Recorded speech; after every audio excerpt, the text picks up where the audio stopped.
Good evening, wonderful people, great Biafrans, wherever you are. On the face of this very planet, once again, we welcome you to our live lecture series here on this very day, the 14th day of March in the year of our Most High Elohim, 2021, with the time now standing at precisely 2 minutes past the top of the hour, 2 minutes past 7 p.m. in the blessed land of Biafra. Welcome to every one of you. Regardless of where you are, where you're living, where you're working, where you're domiciled, I say good morning, good afternoon, good evening, and good night to some of you, because this very broadcast is being listened to right across the surface of this very planet Earth. And as I welcome you, please endeavor to welcome other people as well. I can see that some of you are already on Instagram. Thank you very much. All of you who are there, Sydney, Ofabulam, Valentino, all of you who are listening via Instagram, I welcome you. All of you who are listening via Twitter, I also welcome all of you. And I do believe there are some who are listening via YouTube as well. Radio Biafra FM in Biafra Land, 102.1. We are on satellite. We are on IPOB Community Radio. We are on Radio Biafra app. We are on tuning. We are everywhere, essentially. It doesn't matter what Facebook does. We are everywhere. And I believe that somebody is streaming this very live content on my Facebook page because they have banned me and they don't want me to broadcast on my page anymore. They are terrified. They are afraid. The one entity the zoo is afraid of is IPOB. The one platform that drives them insane is Radio Biafra. And the one person that torments them all the time is Nnamdi Kanu. And we shall continue to do so. As I welcome you, please welcome other people. Good morning, good afternoon, good evening, and good night to all of you. Once again, wherever you are, this night is going to be explosive. It is going to be expository. It is going to be, should I say, an expose on the mindset of the Fulani Janjaweed in the zoo and those who are working for them from the south. After this broadcast this evening, if you do not wish to see an end to the damnable zoological Republic of Nigeria, believe you me, you are even less of an animal than I had thought before. Get your pen and your paper ready. If you do not have them, please, I'll give you some time to go and get it. It's very, very important that you note everything we are about to divulge this very evening, morning, or night, depending on where you are. Because right now, even in Asarok, they are listening. Everywhere. Those who haven't gone deaf and dumb yet, they are listening. Even people are hiding under their wives' wrapper, behind their wife's wrapper, I should say, to listen to us. Some have not taken an excuse. They have gone downstairs into the car to listen to Radio Biafra. If you go to Abuja now or to Lagos, the important parts, everywhere is at a standstill. People are waiting for this very broadcast earnestly. And this evening, we are going to preach the gospel of heaven as we have been mandated to preach.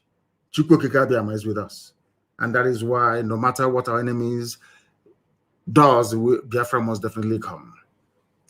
First of all, before we proceed, we are going to pray.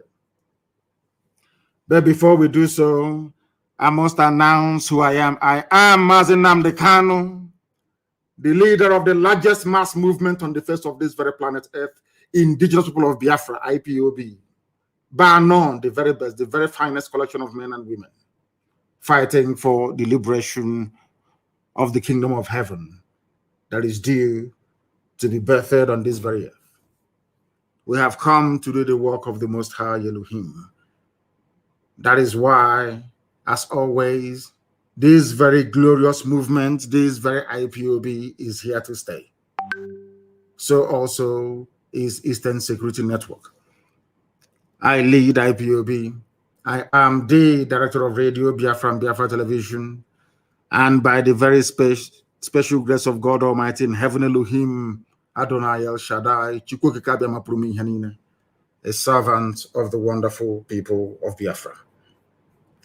As I said, I believe that by now you have your pen and your paper ready. You can listen to us via Twitter at Mazi Nnamdi Kanu.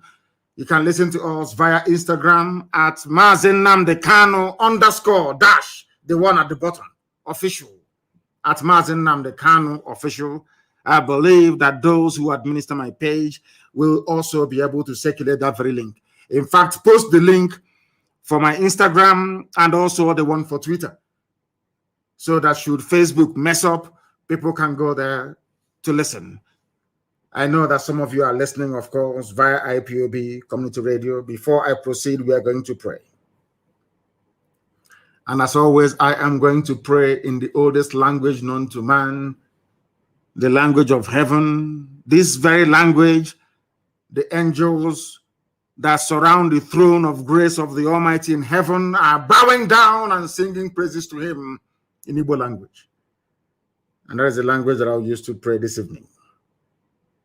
Ezi onye nwanyi na Chineke na de ngozi ma rombo ebighị ebi. Onye ike niile nọ n'ọbadara aka ya, onye ọ bụ naanị ya na-achị. Ọ bụ naanị gị ka ihe niile ekere eke na-erubere isi. N'ihi na o nweghị ihe ọ bụla bụ ihe ikere eke eji ama atụ sị na ọ bụ ya jiri gị. N'ihi na ị karịrị ihe asị na ịbụ. Ọ bụ naanị gị bụ Chineke nna nke usu niile nke ndị agha. Ọ bụ naanị gị ka kpakpando anyanwụ ọnwa na-erubere isi nna nke ebere dị ngọzi. I nweghị mmalite, i nweghị ụsọtụ. Mmadụ dị ndụ na-efe gị ofufe n'egbugbere ọnụ nna nke ebere dị ngọzi. Mana ịdị omimi wee karịa nghọta nke mmadụ dị ndụ nke gị onwe gị kere. Ọ bụ ụzọ dị aṅa ka anyị ga-esi wee kelee gị. Ka ya bụ otuto nke anyị ga-abụrụ gị nna nke ebere dị ngọzi. Ka anyị ga-esi wee jaa gị mma. N'ihi na anyị enweghị onye ọzọ ewezuga gị. Anyị anaghị efe arụsị. O nweghị ihe ọbụla nke nwa nwaanyị mụrụ ka anyị na-efe nna nke ebere dị ngọzi. O nweghị ihe ọbụla nke aka nke mmadụ mere ka anyị na-akpụ isi ala anyị. Ọ bụ naanị gị ka anyị na-efe n'ime mmụọ na eziokwu. N'ihi na ọ bụ naanị gị bụ onye kelele igwe maka elu ụwa. Enweghị onye dị ka gị Chineke nna nke igwe. Ọ bụ naanị gị bụ eze kachasị eze niile elu. Lekwa ihe ndị gboo na-etu gị ebighị ebi. Igosipụta na ịnọ tupu mgbe wee malite. Ọ bụ naanị gị nna nke ebere dị ngọzi ka anyị na-aja mma wee na-ebuli aha nsọ ya elu mgbe niile. N'ihi na o kwesịrị ekwesị na anyị fere gị ofufe nna nke ebere. Jaa gị mma ma too gị. Ọ bụ n'ime ọnọdụ anyị niile anyị ga-efe gị ofufe nna nke ebere dị ngọzi. Anyị ga-aja gị ma anyị ga-ebuli aha nsọ gị elu.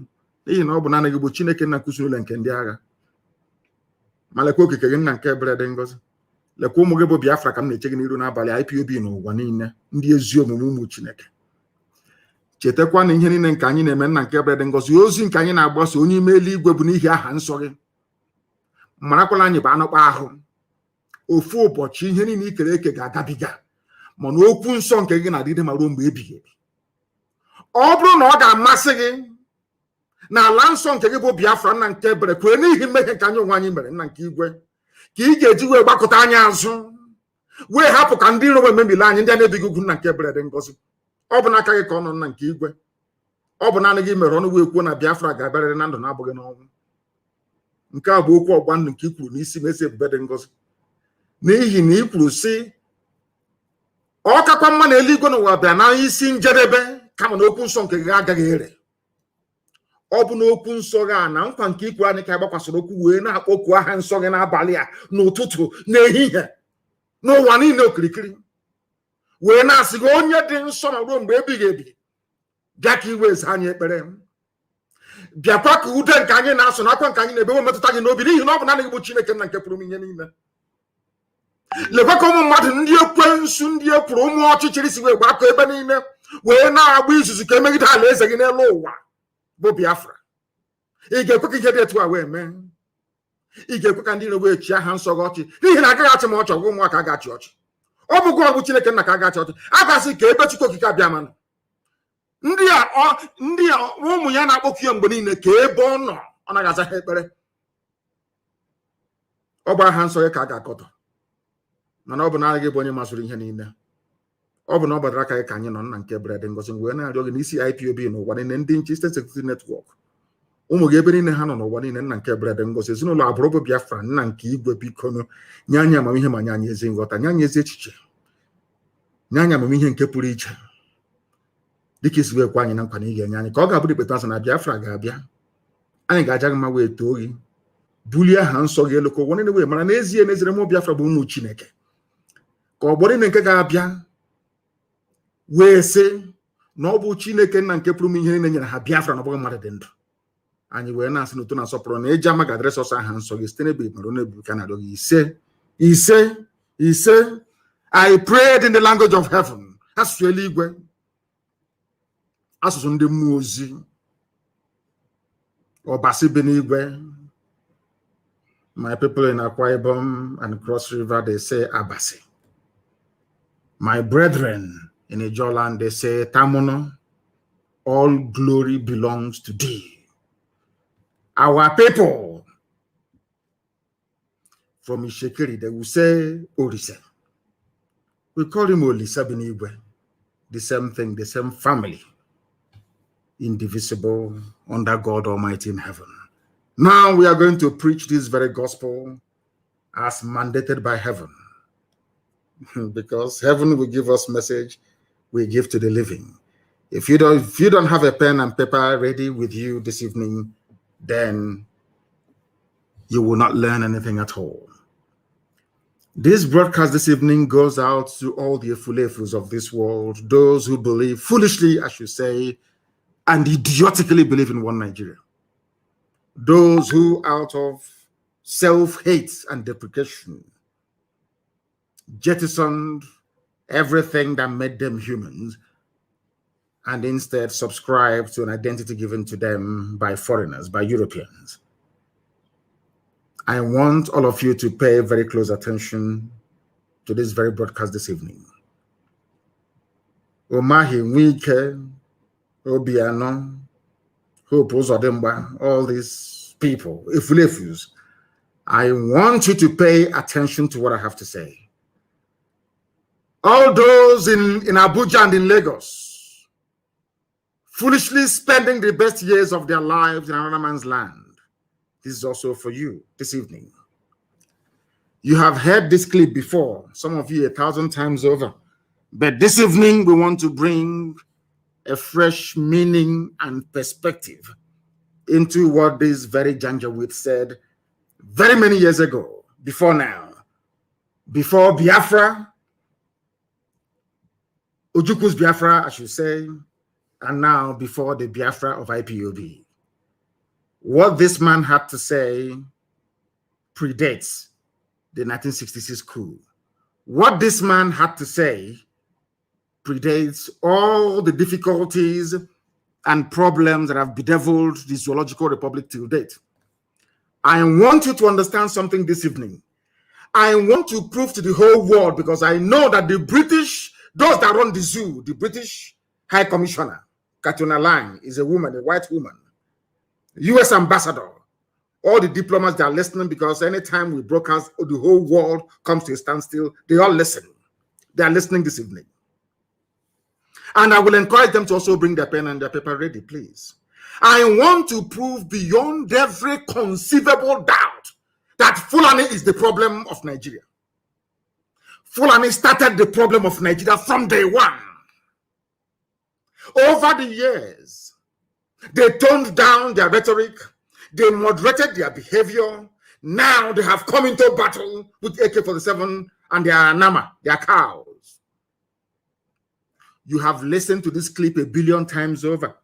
This was the clip I played in the year 2015 that led the late Buhari, because Buhari is dead, the late dead Buhari, to comment about Radio Biafra, to say that they will ban Radio Biafra because of this very clip I'm about to play now. And I want you to come to this broadcast this evening with an unbiased mind. Come very clean and clear, that God Almighty may judge you justly. I am going to play this very clip for you. And upon this very clip and what this man said, are we going to base our discussions and analysis this very evening, morning, noon, or night, depending on where you are. Listen very carefully, I beg of you, please. It's very, very important. And as I'm doing so, please, somebody should endeavor to put it on my page. In fact, on all the platforms, that the world may know that we are not the aggressors, that the world may know that Fulani people are troublemakers. Fulani people never wanted Nigeria to work from day one. Fulani people, they are the bane that Nigeria is backward today, is down to only one group of people, the Fulani tribe. When I say it now, I know that Kadira Mohammed will say this was what obtained in Rwanda in places and things happen. And they said it's pure rubbish. What we are presenting this evening are facts and figures. Please listen very carefully, especially Efulefus from Igbo land. Listen very well. All the idiots talking against Biafra, listen very carefully. All the idiots campaigning for one Nigeria, one zoo, listen very carefully, please, to understand how foolish you are. I have now come away from blaming Britain and Europe for coming to Africa, bastardizing, balkanizing, dividing, and rendering us asunder, all of us, and giving us artificial boundaries, which we accepted because we are very daft. I want to bring the problem a closer home. I want to bring the issues closer to you this evening, especially for those of you who are in Nigeria, to understand the depth of your stupidity and your foolishness. I'm not insulting you. I'm only giving you facts that will guide you away from darkness into the light, which we are pointing you towards. Listen carefully, please. Major talks about killing your premier. Add on top of that the North's general hate of the East, and you can start to get the picture of the sort of tribal tension Nigeria was heading towards. One thing I've noticed, Premier, while I've been here, is that Northerners seem to have, almost call it obsession about the Igbos. Could you perhaps explain that to me? Well, the Igbos are more or less the type of people whose desire is mainly to dominate everybody.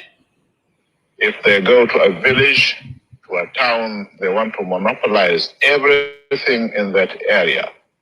If you put them in a labor camp as a laborer, within a year they will try to emerge as headman of that camp, and so on. Well, in the past, our people were not alive to their responsibilities, because you can see from our northernization policy that in 1952, when I came here, there weren't 10 northerners in our civil service here. And I tried to have it northernized, and now all important posts are being held by northerners. Is this policy of filling all key posts in the north solely with northerners and not with other Nigerians a temporary or permanent one? In actual fact, what it is a northerner first. If you can't get a northerner, then we take an expatriate like yourself on contract. If we can't, then we can employ another Nigerian, but on contract too.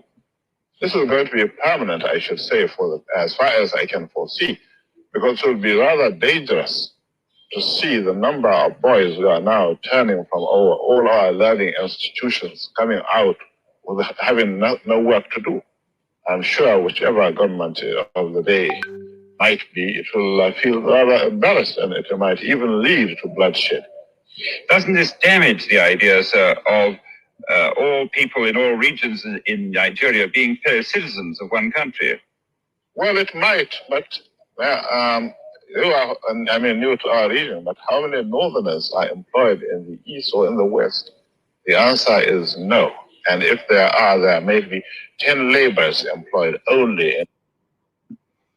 I hope you have listened to, that is the voice of the man that Buhari was emulating when he came into office.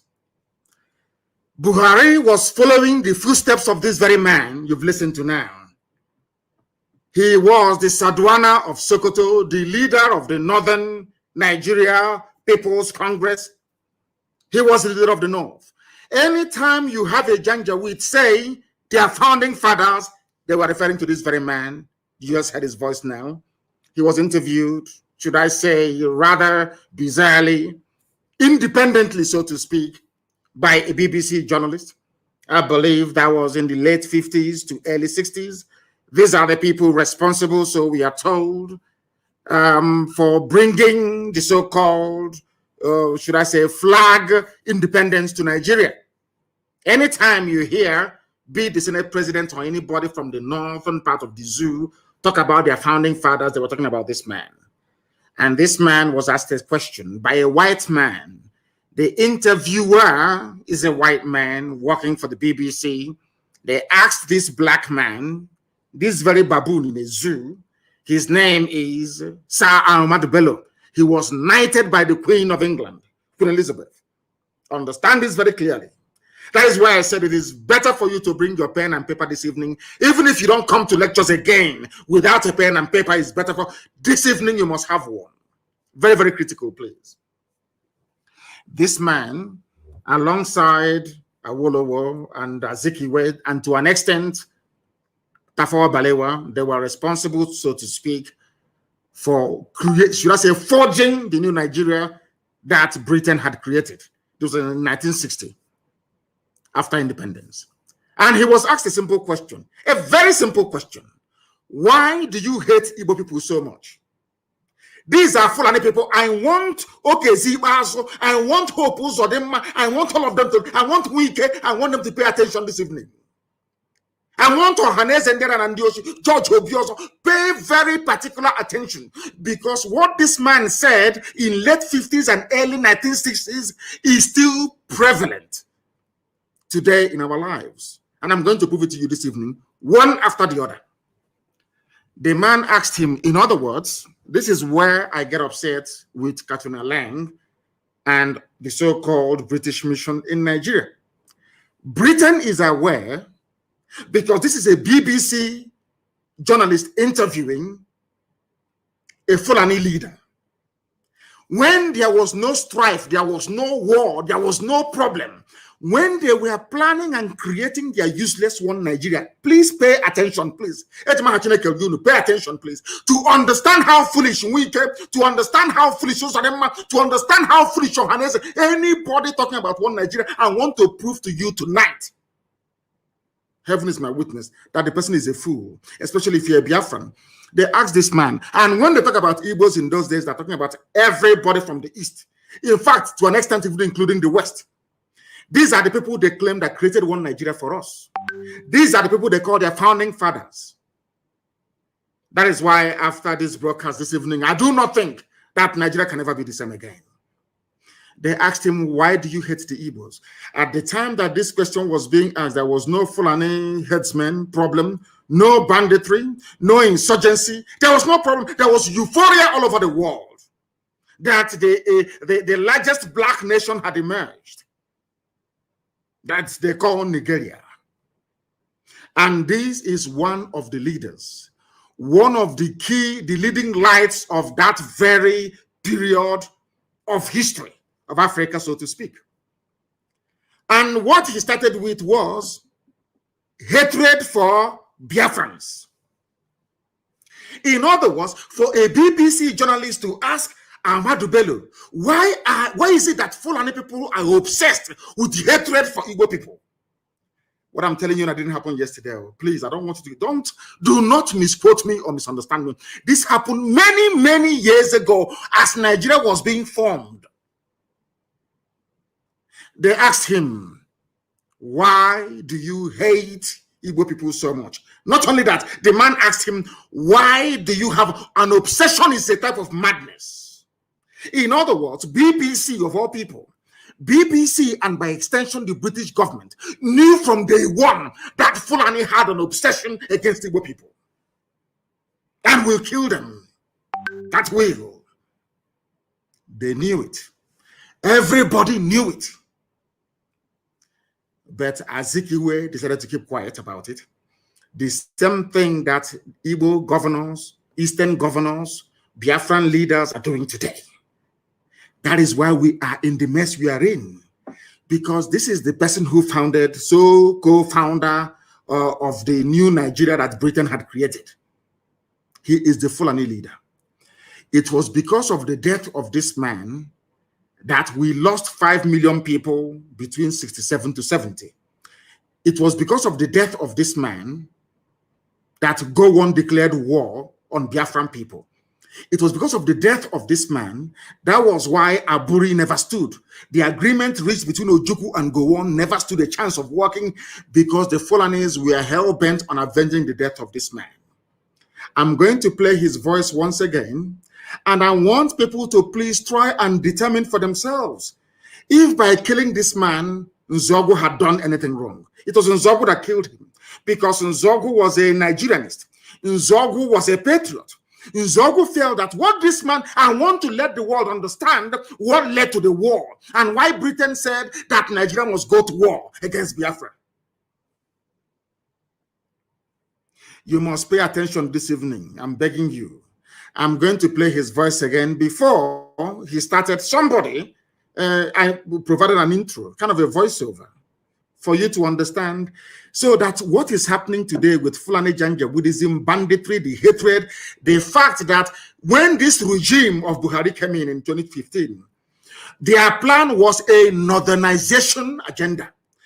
What this northernization means that a Fulani man will occupy every position of importance in Nigeria. This thing was said over 60 years ago, but in 2015, when Buhari they implemented it, they're still implementing it till this very day. That is why I feel sorry for the South, by which I mean the East and the West. I even want my Yoruba brethren who are listening to pay very close attention.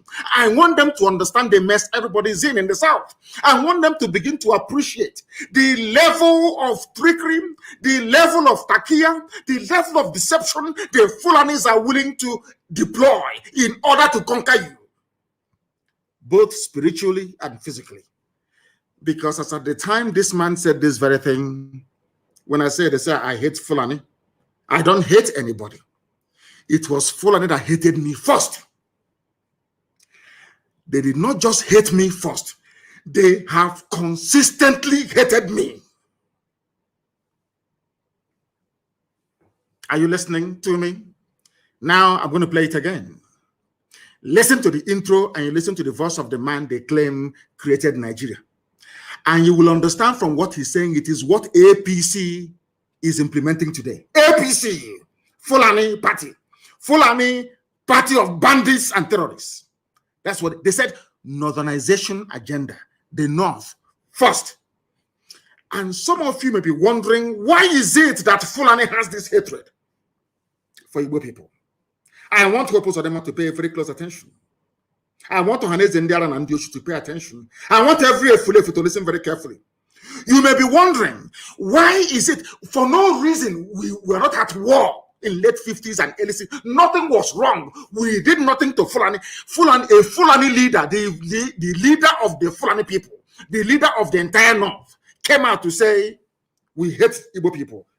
And he gave the interview to BBC. Now, how can you blame me for hating them? I don't even hate them. I'm only trying to fight them or stop them from killing our people. That's what I'm doing. I want to tell you that what they are planning, what the plan of APC today was what Ahmadu Bello has scripted down. I said that was why in 2003, 2011, you see, 2003, 2007, 2011, Buhari kept contesting. People never knew the reason why Buhari overthrew the government of Shagari. Buhari, this is his mentor. His hero is the Sadwana.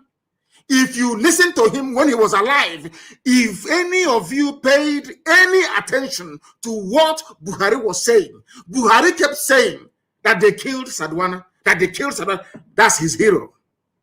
The reason why Sadwana hated the Igbo people was because the East was the only part that their type of Islam never got to. You may think it's about politics and economic development. It's because the Fulani sword and Quran got into Yoruba land. The Fulani sword and Quran decimated the entire Middle Belt. The Fulani sword and Quran got into even up to Upper Benue. They never made it to the East. That is their anger. Till tomorrow morning. And they will never stop. I want Wike, I want Osodemba, I want all these idiots, I want Ohanes and Ndioshi to pay very close attention. The reason why they keep telling you every day, stay in one Nigeria, do what you can, is because they want to conquer you.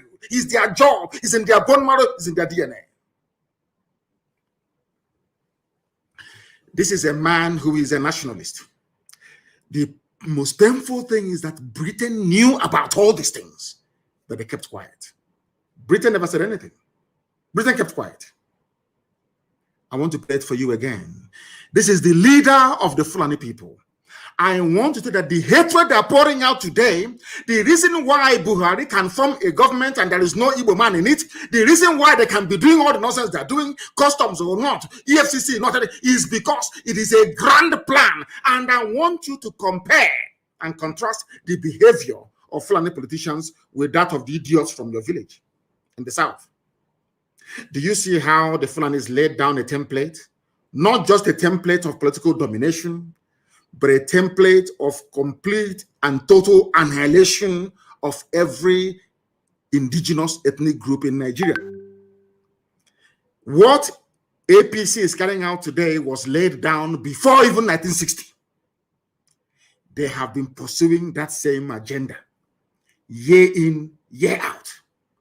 But some of you are too blind to understand what lies in front of you. This evening, we are exposing them that the world may understand, that the world may know why we are doing what we are doing. I'm going to play it for you once again.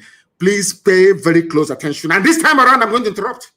As they proceed, I will interrupt to analyze and bring to your knowledge and understanding the evil that Fulani portends for everybody, not just for Igbo people, not just for Biafrans at large, but not even just for the entire South, but for everybody who calls himself a Nigerian.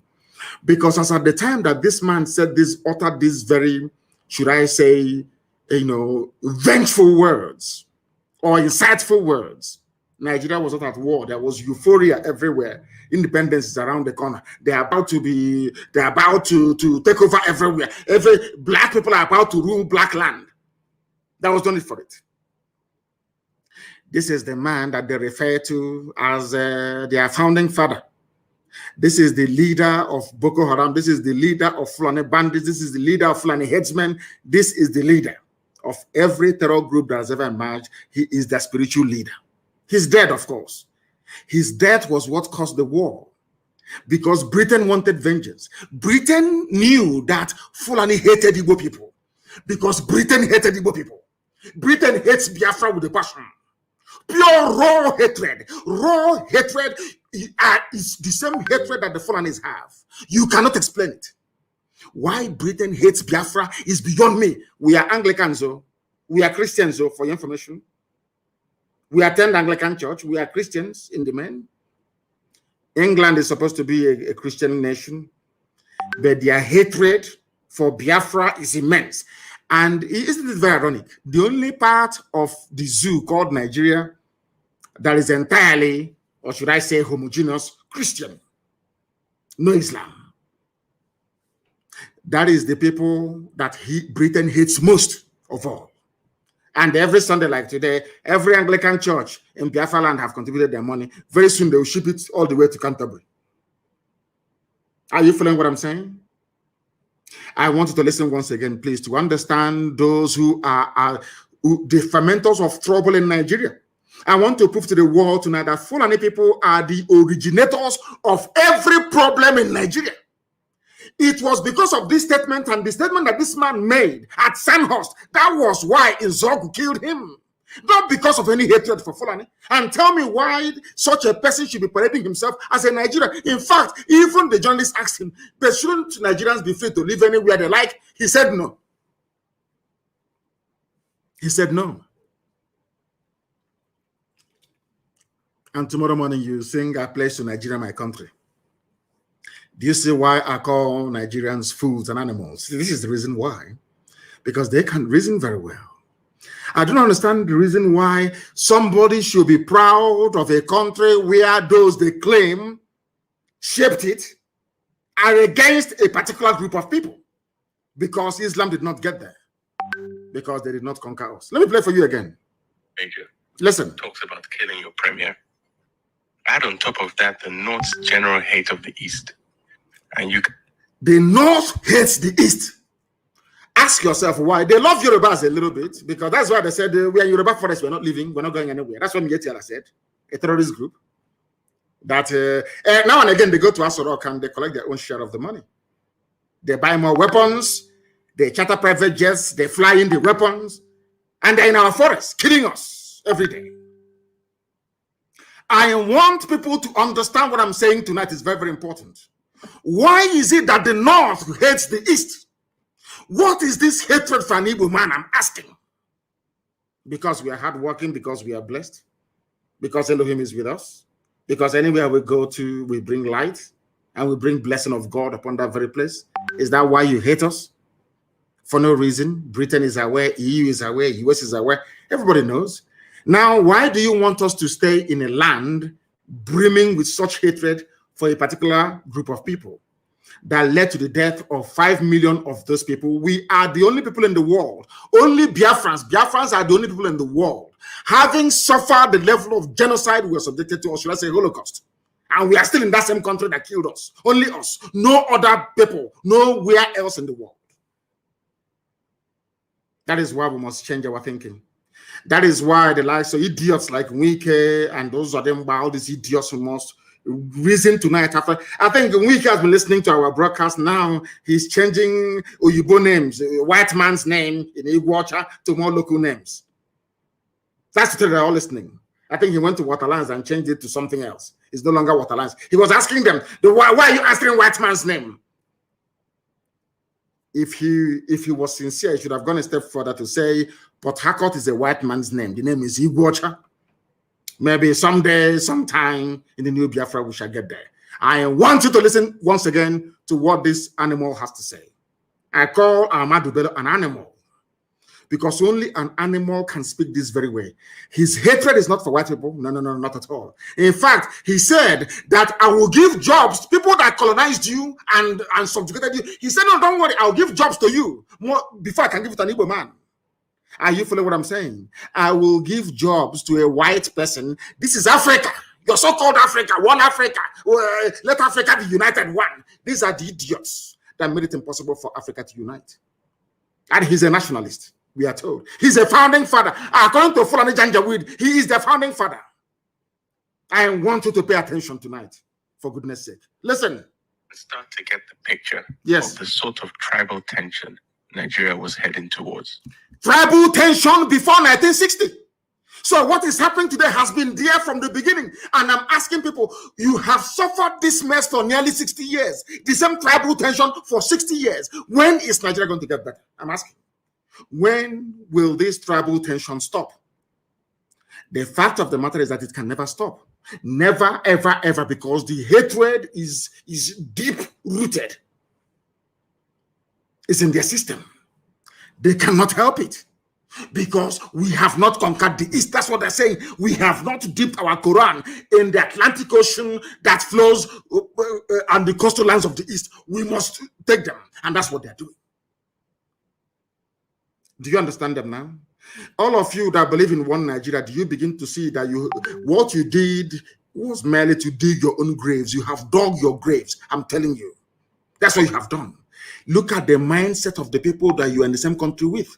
And this man, you can hear from his accent, he's polished, he's educated. I think he studied at, I don't know if he was Cambridge or Oxford. You can hear, he's a prince of the Fulani Sultanate. You can hear him the way he speaks. Very crisp English. It was this man that made me to realize that mastery or command of English language does not confer upon you any, should I say, any intellect of any sort whatsoever. It doesn't. The fact that you can speak English doesn't mean you're intelligent. This was the man that made me to realize that very fact. Listen to him, please. This is the founding father, so to speak, of Nigeria. Fulani. I want to prove to the world that it was the Fulani that what is happening in Nigeria today is the cause of the Fulani. They are the problem that you have. Listen to him. One thing I've noticed, Premier, when I've been... That is the voice of the British interviewer, BBC journalist, asking him. He's asking him, Premier, he was then the Premier of the North, asking him, Premier, one thing I have noticed is the obsession, the hatred, the raw hatred the Fulani have for Igbo people. Where is it coming from? A white man, BBC, they realized all the way from London that there are two people, these two tribes you have, in a place called Nigeria that they themselves created. One hates the other and wants him dead.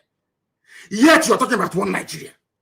I'm asking you, with this level of hatred, on what basis, therefore, are you campaigning or championing one Nigeria, especially if you're from the East?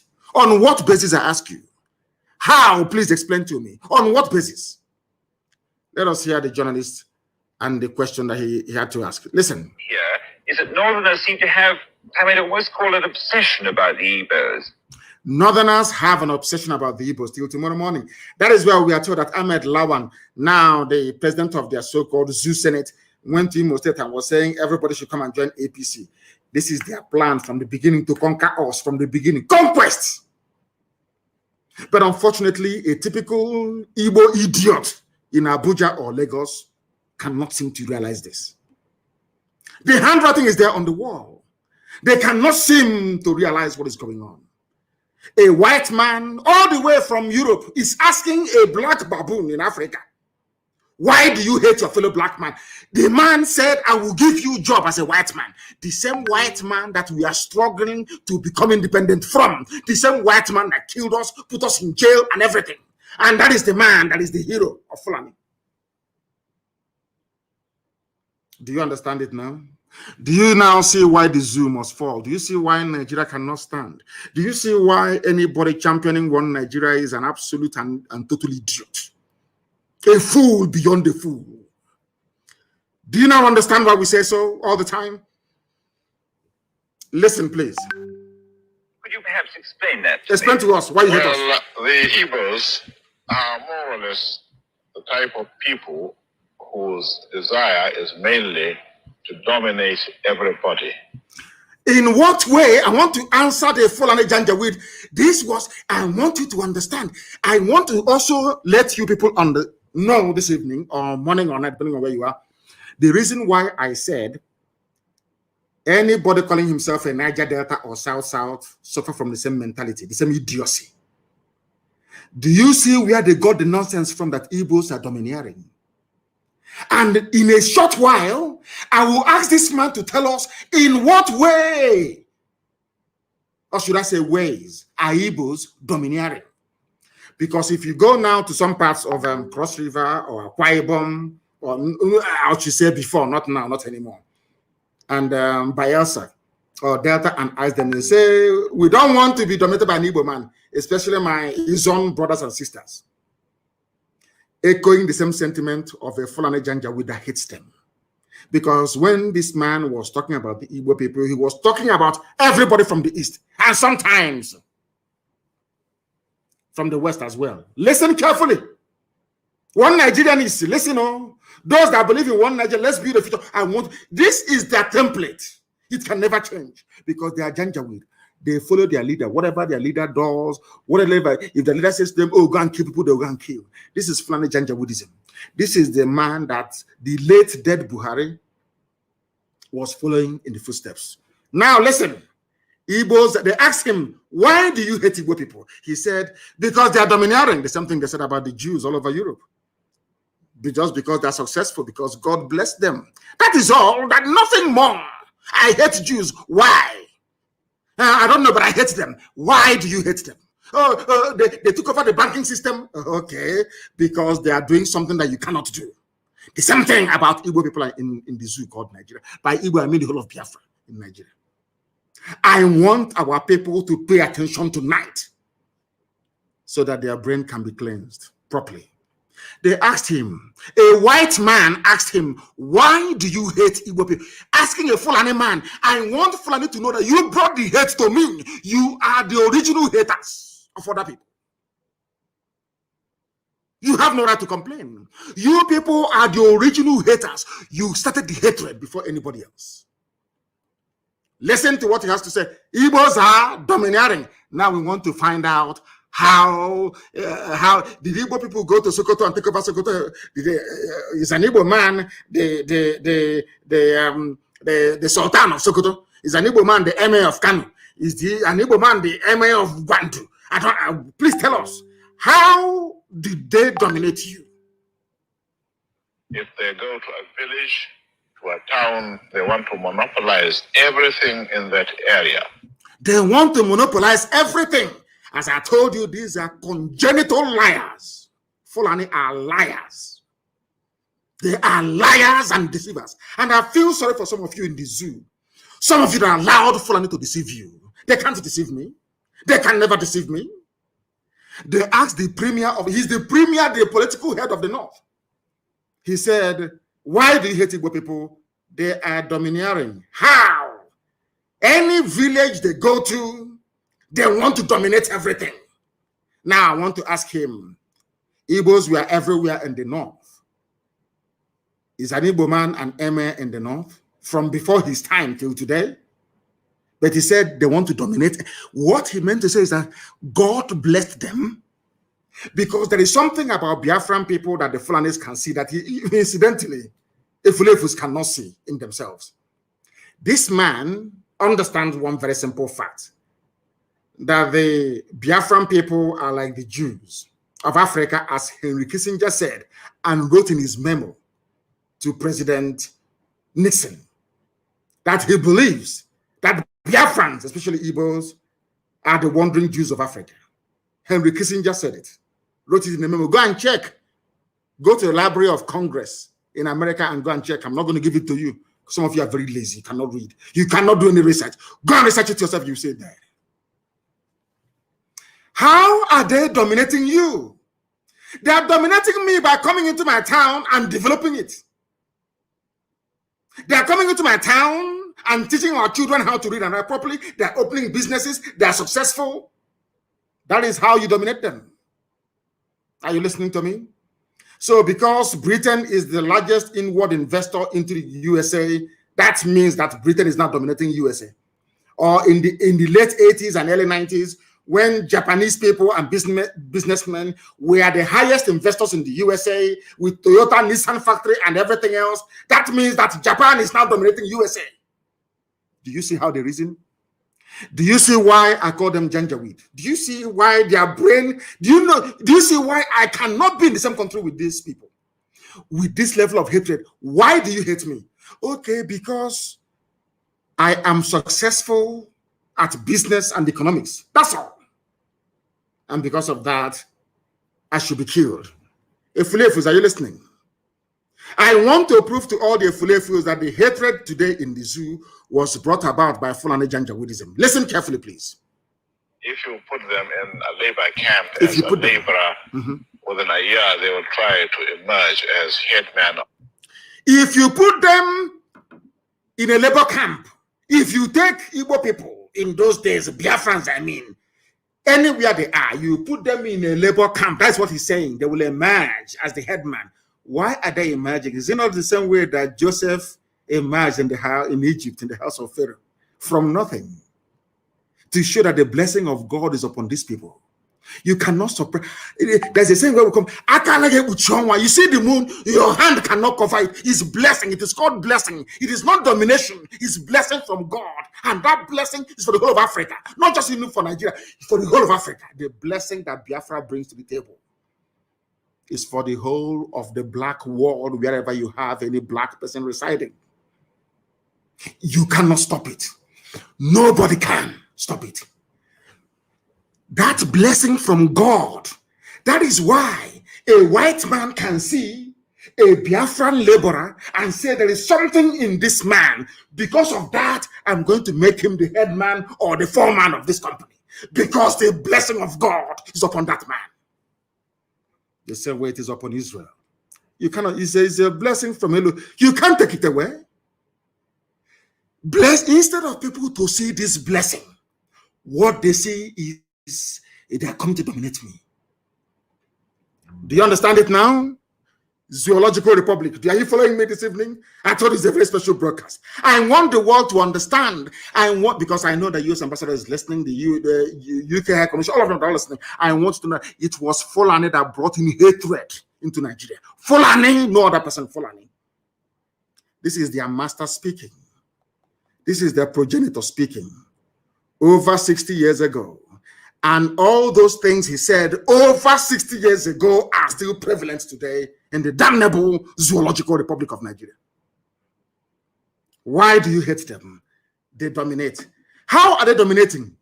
If you put them in a labor camp, because at the time that this man was referring to, all the labor camps, all the factories were run by white people, by the British. And regardless of what you may say about them, those people, they know how to be even-handed. If you're hardworking, they'll promote you. These British people saw the blessing upon these people from the East, children of light, saw them. That was why Igbo people dominated the civil service, dominated not because they wanted to, but because God's mercy and blessing was upon them. That is why they are hated. Not because they've done anything wrong. You hate them because God is with them. And no man can destroy it. It's a blessing from Elohim. They call it domineering and domination. Now you understand me, don't you? Do you understand now? The Igbo people are ancient people, very old, the oldest people on the face of this very earth. Bano, Ndibo, ancient, that's the meaning of it. Old people, old. The center of the world. That is why they occupy the center of the world. Zero longitude, zero latitude, the very center, the very beginning of life itself. God did not make any mistake by placing us there. I want all of you, both the Efulefus and those who are normal, who are listening to me this evening, to understand this very gift. The more we misuse this gift that God gave to us, the angrier God will be with us, and the more destruction we are likely to face. And there is only one solution to this problem: freedom. Because when freedom comes to Biafra, freedom will come to every black person on the face of this very earth. That is that thing that people see, and they say they're domineering. They are this, they are that. It's a blessing from God Almighty in heaven. Let us listen to Fulani Janjaweed. Why do you hate an Igbo man? If you place him in a labor, did you place an Igbo man in a labor camp? The time that we are referring to, it was the British who were in charge. It was the same white people that were picking Igbo people and making them foreman and headman, because the grace of Elohim is upon them. When you see them, the light of God is shining. That is why they give their children names like Ikechukwu, Chibueze, Nnabisi. All of these names venerating Chinya, gift from God, Onyinyechi. Now you understand it, don't you? When we answer all these names, we wear it on our forehead, but we don't know what it means. We answer Tamuno, we answer Obase, we answer Abase. It's on our forehead. We answer Olisa. We are so much loved by Elohim that even in the name of God we answer. Why shouldn't God's grace be upon us? Do you see why Biafra cannot be destroyed by any mortal? It's indestructible. No matter how angry God is with us, he remembers his promise. He remembers the purpose for which Biafra was created. And that promise must come to pass, because the word of God said, instead of my spoken word not to happen, heaven and earth will come to pass. Upon that very authority do we stand to proclaim that Biafra must come. There is nothing that God cannot do. But to the ordinary person living in the flesh, to a mere mortal with a temporal mindset, you cannot understand it. It's only those of us in the spirit that can see it. You have to be able to discern what is happening, to be able to understand what Biafra means. Some people are running about shouting, Biafra, Biafra, they don't know the meaning. They have no idea what Biafra means. You people is an example of the fulfillment of God's promise upon the lives of men. In other words, Biafra is beyond politics. Biafra is beyond what man can understand. Now you know why we answer Umu Chineke, the children of God in heaven, unashamedly. Why do you hate Igbo people? He said they are domineering. How did they dominate you? Because anywhere they go to, the grace of God is upon them. Even the white man will call them and ask them to head a factory.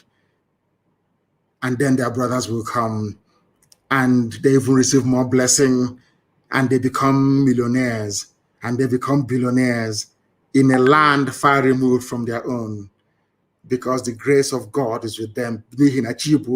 God goes before them. That's the name they give to their children. Before we come to your land, God has already prepared it for us. not to conquer you or to dominate you, but to prosper, that you also may prosper. Only if Africans can see this. Only if Africa can understand what Elohim intended to do with Biafra. Maybe one day they will. Let's listen to this Janjaweed. If they go to a village, yes, to a town, they want to monopolize everything in that area. How? What do you call monopoly? Is it not the same monopoly that Dangote is having today? Do you know that in the USA, of course, we're going to take him to court in the USA. It's called antitrust laws in the USA. If you run any monopoly anywhere in the world, you will go to prison in the US for 25 years. No monopoly is allowed in the US. If you go, I think there was a report that came out a few days ago, making it very clear that Dangote is running a monopoly. The same people accusing us of monopolizing everything, they are the ones that monopolize pasta. They monopolize Indomie. They monopolize salt. They monopolize sugar. They monopolize cement. And now, finally, they have monopolized petrol as well, because only Dangote refinery will be working. I want people to reason, especially those that went to school from the South. I want to put your mind to this. They talk about monopoly to tell you that Fulani came with a game plan. In order to conquer, they feel they are like Lucifer, Satan, who will point to darkness. In order to conquer the light that is from the east, Biafran people, they turned everything on its head. They closed all the refineries that were working, and they now gave license to a Fulani man, only one man to refine petrol. They took away cement license from everybody, including Ibeto from the east. They gave it to Dangote. Only him can import cement. Only him sugar. Only him salt. Only him pasta. Only him Indomie, whatever you call it. Noodles. The same thing they're accusing other people of. And sometimes people shouldn't despair. When you have other tribes joining them, saying Igbo man did this, Biafra this, Biafra that, don't blame them. The devil, anybody who rises up to castigate Biafra is a child of Lucifer, a child of Satan, and can never make heaven. I said it many years, a few years ago. Anybody against Biafra cannot make heaven. If you listen to this broadcast tonight, you will understand the reason why. We answer Chibozo. God goes before us to prepare a way for us. And then we come, and the grace and the blessing will be coming out in abundance. You won't understand it. It is not our own making. It's Elohim. We are his children. He must bless us. We can annoy him all we like, do all the things that we do. He will punish us, no doubt. But in the end, that blessing is there. It cannot go away. Because anytime God gives his blessing, he doesn't take it back. He's not man. Janjaweed, why do you hate Igbo people? Because they want to dominate. They are successful and God is with them. That's all. That was the reason why they killed 5 million people.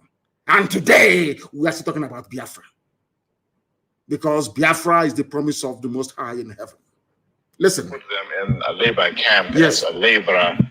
Within a year, they will try to emerge as headman of that camp. They are not trying to emerge. So on. Well, God is with them. In the past, our people were not alive for their responsibilities. In the past, the Fulani did not realize how to stop the Igbo man. Fulani did not realize how to stop Biafra. But now, we have realized it. That is what they said over 60 years ago.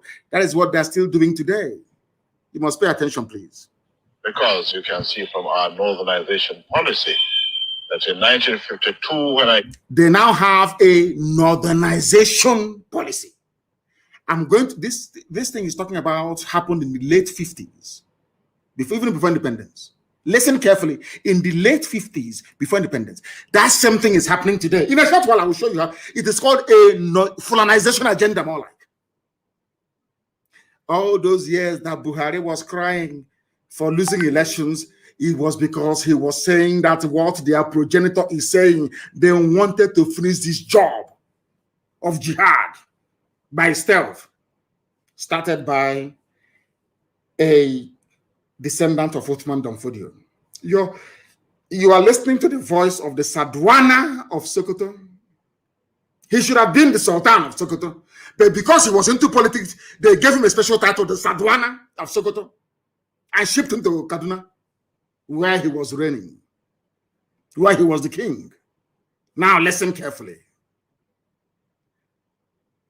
He said, we are now alive.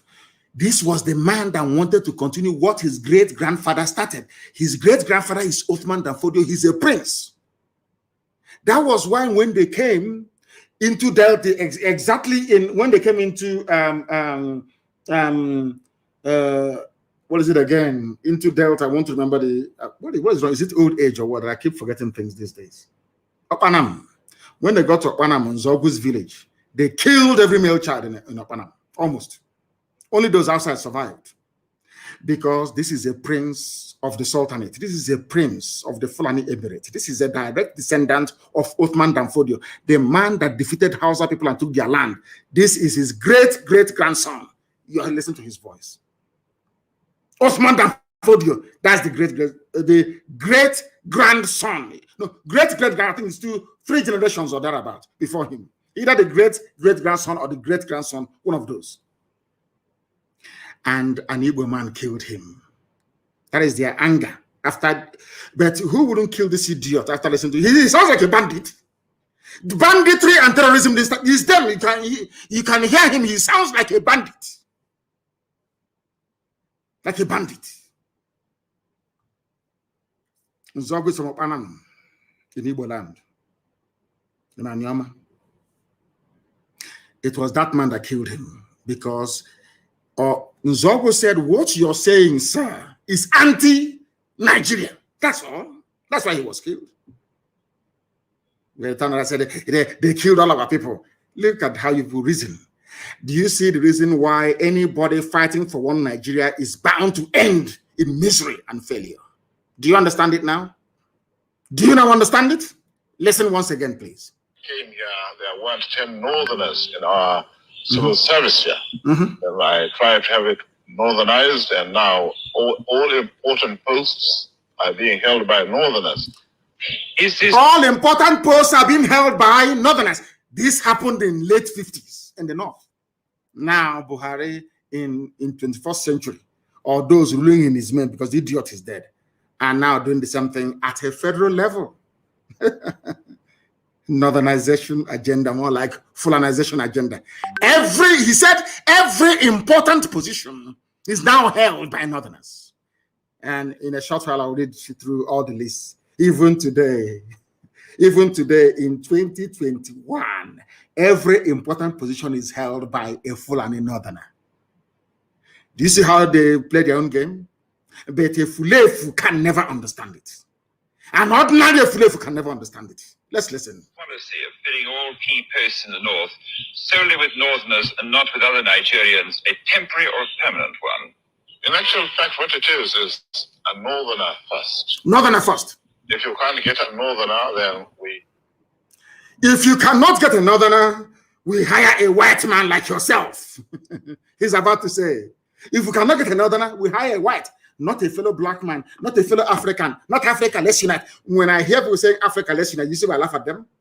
This is supposed to be a pan-Africanist. This is meant to be a man that fought for independence for his so-called country. He's meant to transcend tribe and religion. But here he's saying it is going to be a permanent feature. Permanent. Northerner first. And today it is happening. And I want to prove it to you that it's happening today. Zoological Republic. You must pay very close attention to what this man has to say. Very, very briefly. Then I will tell you why they have consistently, they groom people, they train them on that northernization agenda. It doesn't change. It doesn't matter who is in power. A northerner has to be the chief of army staff. A northerner has to be the chief of defense. Everything is north. Everything north. You see the reason why? They know what they're doing. Because they know that we are black people. After a while, we accept it as the norm. It can no longer offend our senses anymore. Did you see it? Do you see it again? It didn't start today. This northerner first, this northernization, Fulanization started all the way in the 1950s, over 60 years ago. 60 years ago, over 60 years ago, it started. Give a Fulef 1 bag of rice and 2 teaspoons of sugar. He will sell his entire village. Ask Fulani to come and occupy it. Do you see why ESN has come? We are the first and the last line of defense against this rabid Fulanization agenda. Listen to him one more time, then I'll give you the proof. Could you perhaps explain that to me? Explain. Well, the Igbos are more or less the type of people whose desire is mainly to dominate everybody. If they go to a village, to a town, they want to monopolize everything in that area. If you put them in a labor camp as a laborer, within a year they will try to emerge as headman of that camp, and so on. Well, in the past, our people were not alive to their responsibilities, because you can see from our northernization policy that in 1952, when I came here, there weren't 10 northerners in our civil service here. Then I tried to have it northernized, and now all important posts are being held by northerners. Is this policy of filling all key posts in the north solely with northerners and not with other Nigerians a temporary or permanent one? In actual fact, what it is a northerner first. A permanent one. If you can't get a northerner, then we take an expatriate like yourself. You take a white man, not black. If we can't, then we can employ another Nigerian, but on contract too. On contract. This is going to be permanent, I should say. Permanent! As far as I can Fulani everywhere is permanent. It would be rather dangerous over 60 years ago to see the number of boys who are now turning from all our learning institutions coming out with having no work to do. I'm sure whichever government of the day might be, it will feel rather embarrassed, and it might even lead to bloodshed. It might lead to bloodshed. There's something that's happening today. That's one thing he got right. That unemployment in the north will lead to bloodshed, which is where you have Boko Haram, Fulani Janjaweedism, Yetiala, you have Fulani headsmen, you have ISIS in West Africa, you have bandits everywhere. Is it not happening now? Everything, I give him credit, everything this man said is happening today. That's why I played this clip. Some of you have seen it many times over, but your brain can never digest or the magnitude of what this animal is saying. An animal he is. Now let me prove to you that what this man is saying is absolutely over 60 years ago. Somebody wrote, not me, the Fulanization of Nigeria. What this man said, our agenda is to make sure it is northerner first, or Fulani first. Now listen. The Fulani oligarchy headquartered, look at the Sultan shedding his crocodile tears. That idiot, Sultan Sokoto, a complete fool, a complete idiot. He is shedding crocodile. Let's do something about one Nigeria. They know what they're doing. It's called deception, Takia. They know. There's some will play good cop, some will play bad cop. Today they will say, everyone will say, we want referendum. Tomorrow another idiot will come and say, no referendum. They know they are playing with your mind, playing with your brain. That's what they're doing. Now, listen. Have you ever observed that the Fulani Caliphate, in collaboration with those they deceived with their Kanuri brothers, and to an extent Yoruba Muslims, how they have conquered Nigeria? Nigeria is Nigeria. I said all the Efulefus. I made one simple request. Go outside, just in a bar, anywhere in the world, and ask anybody, how do you see Nigeria? They will tell that Nigeria is an Islamic country. Showing you that you've been conquered. All of you, what IPOB, ESN, Biafra generation is doing is to free you from your slavery that you don't know you are into. That is why anybody from the south, even me, talking about one Nigeria, I look at you as an animal because you don't know you're conquered. They have conquered Nigeria. They have captured the three arms of government. Exactly what the descendant of Othman Danfodio said that they're going to do. But let me remind you that Othman Danfodio said they will dip the Quran in the Atlantic. He said, we will dip the Quran in the Atlantic. That's what Othman Danfodio said. Now his great-grandson came out and said, we want to dominate everybody by blaming the Igbos. So they're coming to dominate us. So we'll dominate everybody. And one wretched idiot from Niger Republic, that the father used to tell dog, the father will buy dog. You know dog, Obobo, buy dog from villagers in Niger Republic and come to Daura to sell. on one of those trips, the idiot met the mother of Buhari and gave her one dog for free. And the next day, before you know how those things, it's like chewing gum and biscuit in those days, and the Fanta, soft drink with our women in the East. Chewing gum, you used biscuit, cabin biscuit, chewing gum, sweet. It's called hacks in those days, and a bit of Fanta. If you add Fanta, the same thing happened. This man gave a dog to Buhari mother. That's how they get back to Buhari. Dog or bogo in exchange. The idiot is not even a Nigerian. He's from Niger Republic. Buhari. Where is the president of the zoo from? Those that are ruling in his name, his Fulani, to tell you that their northernization first agenda is now complete. Totally complete. They have done it. Where is their president from? Fulani. Or should I say presidency? Because there's no president. Presidency is Fulani. Chief of staff of Fulani. The Chief Justice of Nigeria, Fulani. Senate President of Nigeria is Kanu, of course, is Fulani. They're all the same. Deputy Speaker of the Senate is Fulani. The Army Chief of Staff is Fulani. Navy Chief Fulani. Police IG Fulani. National Security Advisor is Kanu, of course, is some Fulani. Janjaweed. DSS is Fulani. National Intelligence Agency Fulani. Directorate of Intelligence, Army Intelligence is Fulani. Then listen to the ministries. I'm now reminded, go back to the voice of the man you heard a while back. Go back to it. Defense, Minister of Defense, Fulani. Minister of Finance, Fulani. So when they steal money, nobody can say anything. That's why somebody came out and said, Buratai stole money. And their so-called presidency came out and said he didn't steal any money. They control everything. They can burn papers. That was why Army headquarters was set alight. Because of the loot, the stolen money. Buratai and the Fulani Janjaweed Mietiala, they never wanted the paper trail to lead to them. They burnt, they set the army headquarters on fire. That is what the Fulani do, and do it very well. Some of you may be too young. You don't remember somebody called Ibrahim Taher, the former Minister for Communication. His office was at the Nitel Tower in Lagos, in the Marina, Nitel Tower Marina. After stealing all the money meant for Minister of Communications, he set Nitel on fire. Go and check.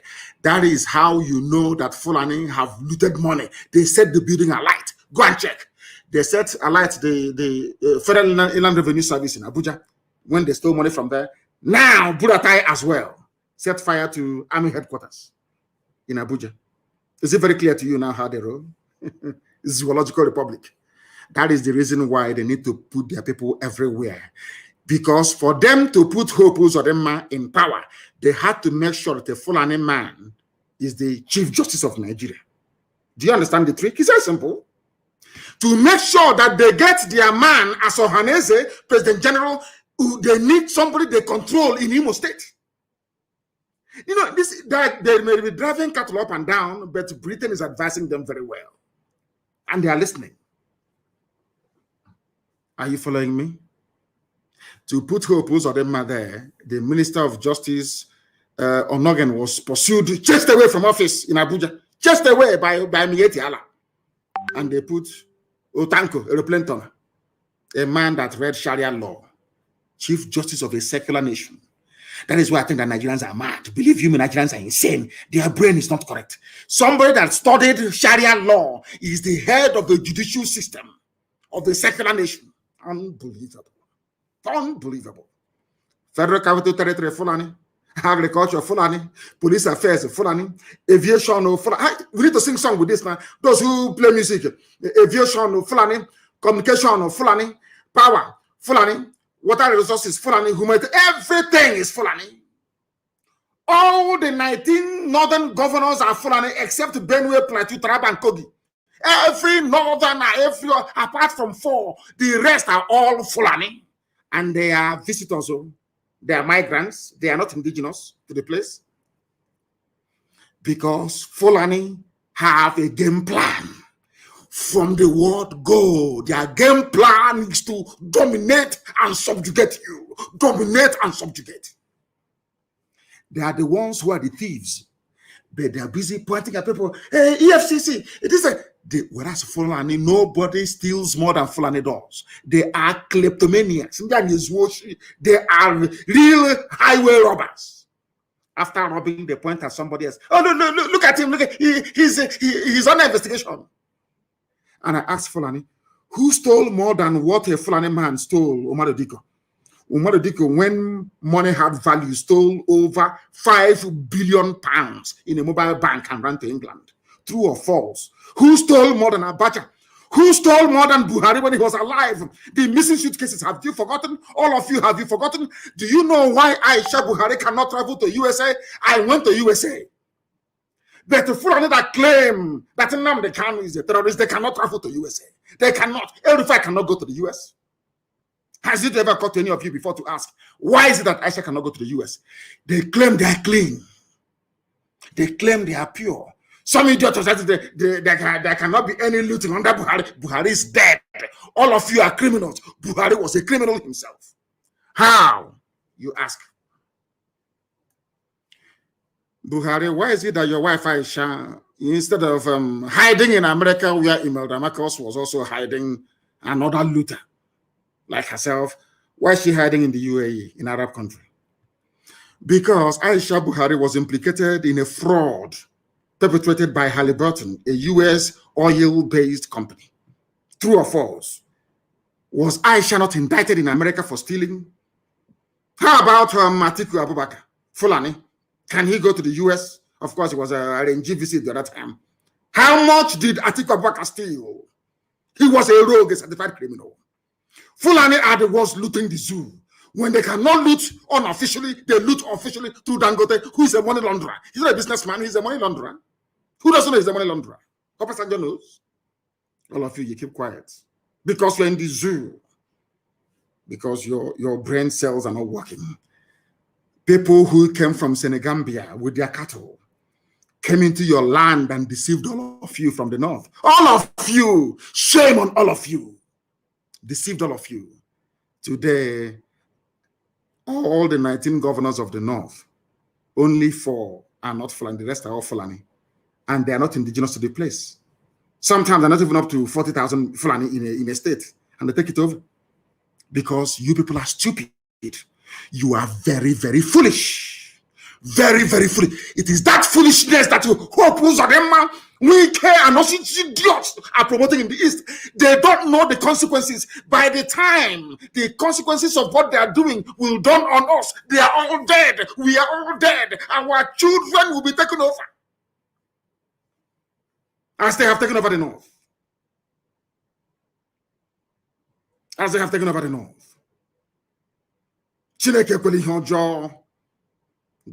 Lord God, have mercy on these people. Now, I have not finished. I have given you the parastatals, I've given you the ministries. Now, let me give you the key agencies headed by the Fulani Northernization Agenda, Fulani First Agenda, started by Saddam of Sokoto, Ahmadu Bello. The one they named the university after in Zaria, Ahmadu Bello. That was the reason why Nzogu killed him. Nzogu didn't kill him because he hated the Fulani. No. Nzogu killed him because he knew that the man was a reprobate. He knew the man was an evil man. How many agencies are headed by Fulani? Remember, Fulani has taken over the presidency, all the armed forces. They've taken over the rulership of all the governance in the north. By 4 only. Now, let me tell you the agencies headed by the Fulani, they have taken over everything. So even when they steal money, you can no longer know now, because Fulani will steal from customs and tell Fulani in EFCC to burn the file. The file will be burnt. EFCC, the Economic Crime Commission, whatever rubbish is called, Fulani. NFIU, Fulani. Customs, Fulani. Immigration, Fulani. Prisons, Fulani. Civil defense, Fulani. NMPC, that's their private property. That's their private Fulani Janjaweed is their possession, NMPC. Nobody dares to come close. And some idiots are saying we are Niger Delta. We are from South. This maybe mad lunatics in the creek. This maybe NMPC Fulani. PTDF, whatever that means, Fulani. DPR Fulani. PPRA Fulani. Petroleum Trust, every fund of Fulani, Post Authority of Fulani, NIMASA, Fulani, NDIC, Fulani, SEC, Fulani, NICOM, Fulani, FMBN, Fulani, FHA, Fulani, NHIS, Fulani, NP. The list is endless. And you're in one Nigeria. Some of you are after graduation, you start looking for work. They have said that anywhere they put you into, one day you will emerge as the head. So you can read all the degrees you like in the zoo. Once you're a Nigerian, you can never get a job if you're from the East. They've said it now. That is why all of you answer to illiterates in Abuja, in the ministries. Now you understand, don't you? All the parastatals, they've taken over. The Sovereign Wealth Fund of Nigeria, which is the investment arm of Nigeria, where all the money goes to. Do you know who is controlling it? The daughter of another late president of Nigeria called Abba Kyari. The daughter is controlling the Sovereign Wealth Fund of Nigeria. Sovereign wealth. So when they invest in things like Microsoft, in blue chip companies like Dell or Apple or whatever, it is the Janjaweed, the daughter of Abba Kyari, who's in charge. Yeah, you're there, shutting one Nigeria. Let's move our country forward. Mad lunatics, all of you are. Your brain cells are not complete. Abba Kyari's daughter, Sovereign Wealth Fund, they are holding the zoo. All of you are just animals in it. Go and read the Animal Farm. Some animals are more equal than others. Fulani are more equal than you because their game plan was well laid out from the beginning, well marshaled. If you talk, they bring terrorists against you. They unleash their bandits. When that doesn't work, they bring Mietiala with their cattle. You can never win. And they're in a hurry. They only have 2 more years. They're in a hurry. And by the time they're done with you, also the pain is that those of them are, now listen to me, the Hausa people that allowed Fulani to conquer them, they're all dead. Now their children are the ones suffering. No more Hausa kings, all you have are Fulani emirs. That's how these things are. Oh, dear me. Elohim, all glory and honor belongs to thee. That is the reason why the Fulani came to Imo State. They tried to take over Imo State. And is now, he promised them, grab the opportunity to be at the center of Nigeria's politics by joining APC. And then your land is gone forever. And then to join APC, you must give land for cattle ranching, for Ruga, all the rest of it. And our land will be gone. Hey, that is what Fulani told their Igbo slaves. All of you are there watching Korokoro naked eye from number 4 to number 1. And some of you call him governor. Some of you call Uzodimma governor. Because you know nothing. Because you're all cowards. I thank Elohim for IPOB. I thank Elohim for ESN. And how God sent unknown gunmen, I don't know, but I'm praying for them every day. They are saints. We have elevated them to sainthood. Unknown gunmen, they are saints to us. They are angels that we are seeing. We cannot see them anywhere. In fact, they're like angels. You cannot see them. You can't see them. Unknown gunmen, you can't see them. We don't know who they are, but they're doing the work of God. Unknown gunmen, as they did to them today in Akwa Ibom. We don't know who they are, but we're praying for them. Because to us, they are the only ones avenging what these animals have done to us. In the name of one Nigeria. Let me tell you one thing. This nonsense that the police IG said about establishing more police posts is like churches in the zoo. The more churches you build, the more, should I say, immoral the society becomes, or amoral, whichever one it is. The more police stations you build, the more lawlessness you will have. There is no substitute in life for jobs. Go and create jobs, you dim-witted idiots running the zoo. Not police station, not how many vigilantes you have. Not how many AK-47 are in the society. What guarantees security from time immemorial? Just jobs. People should be engaged. And idle mind is a devil's workshop. Something that informs the economics of people who are progressive. Very simple, but you won't know. You want to go and build more police stations in there. Build it now, and a non-government will burn all of them down. And there are terrorist attacks everywhere. Children are being abducted every blessed day. Some of you cannot reason, and you still want to be in one Nigeria. Can you see how they abducted Christian women in Kaduna? Some of them half naked. And you're in one Nigeria, praying for one Nigeria. The more kidnappers will strike. Very, very sad indeed. Very, very sad indeed. And on that note, before we bring today's program to a close very shortly, because I intended it to be very, very short, I have a lot of things to talk about, but I want to make it very short. Let me also remind some of you fools like Hope Uzodinma, the Janjaweed administrator of Imo State, Supreme Court appointed. He said, we hijacked ESN from them. Iberibe warrior. I will read something that somebody wrote. I think it's, who wrote this very brilliant piece? It's one of our good writers. Well, how come his name is not here now? Oh dear. I would have given him credit for this. I didn't write it. Somebody else wrote. In response to what Uzodinma said, he said, everywhere you go, it is Nnamdi Kanu hijacked this and that.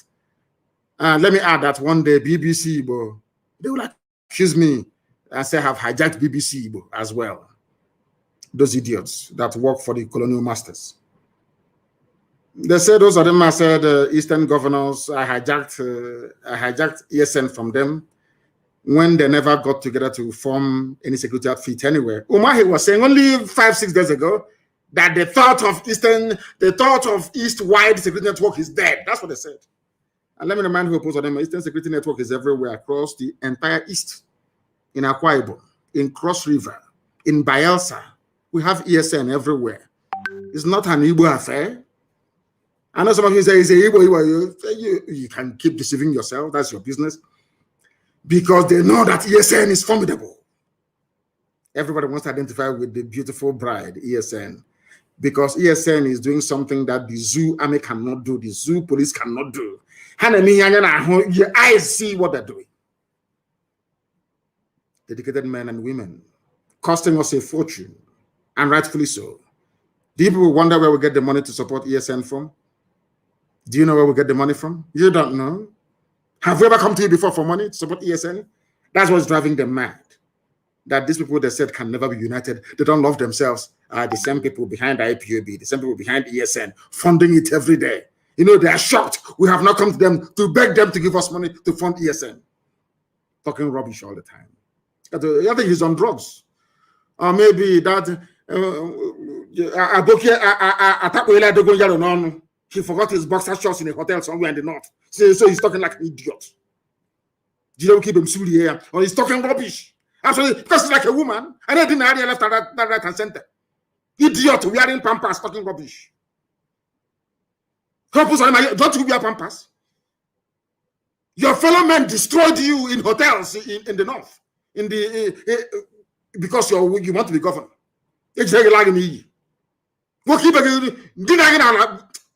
That idiot. May Elohim have mercy upon you. Fool. Do you know how we come up with the name Eastern Security Network? My happiness is that very shortly the West will adopt the same name and also the Middle Belt. Because we are very, very formidable. Next time, you will not only forget your boxer shorts, you forget your red cap there as well, in the hotel room, where your fellow man is wrestling you because you want to be governor. Look at how useless you are. Look at how useless you are. In Imo, look at how useless you are, an idiot like you. From 419 to Governor's Lodge. Shamelessly, you were a thief in Lagos. Obtaining by tricks, lying, and sending emails. So why would you lie against ESN and IPOB and against me? Yeah? Why would you lie? After stealing you are a criminal. Hope can you travel to the US? You are a rogue, you're a thief. Everyone knows you as a 419er from there to Governor's Lodge. And you will lie and do anything to become governor. You went to the north, they useless to you, gave you red cap, you came back, you're talking rubbish. Do you walk on a straight line? You don't know, we know the telltale signs of those of you who have been to the north and been useless. From one Haruna to one Abubakar, from Abubakar to Umar, useless you all over the place. I think we don't know. You papa's not call you idiot like you. Was Rika said I took Radio Biafra from him. Every idiot I took something from the bagger. Even the file carrier said I took his file. I don't know who It's not Elochukwu that wrote this. Somebody wrote this. I want to give him credit. I cannot remember anymore. Maybe in the next 2 days. Every blessed day, you took this from me. You hijacked our fund. You hijacked it. I'm no longer hearing about the first fund, though. That one is gone. It's one idiot now saying 2.4 billion from the UK. Anyway, that's the same where we come from, You know, when you see a very pretty girl, as my wife is, and my mother before her. If you don't know what to tell her, you say, go and bath. That's what they're doing. They are shocked that we are disciplined and formidable because I am doing the work that I was born to do, to set the children of God free. That's what I'm doing. I've not come to this world to be a millionaire, to be a billionaire, to impress anybody, to ride big cars, to live it. That's rubbish. That's for to very wretched poor people. Not for us. I was born into opulence. If you don't know, let me tell you. So money doesn't move us. That is why every dime contributed goes towards IPOB, sustenance of IPOB, the movement, Biafra, and the Security Network. That's what we do. If you don't know, look at the idiots saying we hijacked it. Do people as your as when they invite you to come to Sokoto, you know what you're going for. You start sweating. Even in air condition, you're sweating because you know what they're going to do to you that night. You know that you are finished that very night. It wouldn't be taking a pillow. Okay, begging. Oh my God in heaven. Hope. Oh dear me. Every idiot. You hijacked this from us. Ohanes Ndibo said I hijacked the minds of the people. Southeast governors, I hijacked ESM. The zoo, I hijacked the Nigerian youths. I hijacked End SARS protest. Lai Mohammed said I hijacked the media. But nobody can hijack us. Hey, my goodness. And I have an announcement to make. No more fundraising in Biafra land, please. No more fundraising, I beg of you. Nobody should. I don't care who you are. No making of videos and saying we've run out of this and that's rubbish. You are soldiers, you remain in the bush until you are resupplied, until you get reinforcement. Do not raise any funds anywhere in the world. And the UK remains shut down until I will announce in a couple of days a new leadership for the United Kingdom, IPOB family. As formidable as ever. We're not going back. I thank all of you for listening this very evening, morning, noon, or night, depending on where you are. Here, you have listened to Radio Biafra this evening, morning, or noon, or night. We don't have any other religion. By being a Biafran, you are religious by nature. That is why our religion is Biafra. And here on Radio Biafra is where we worship, because Elohim is our God, Almighty in heaven. From me, from here, believe it or not, with all the love in my heart. Good evening.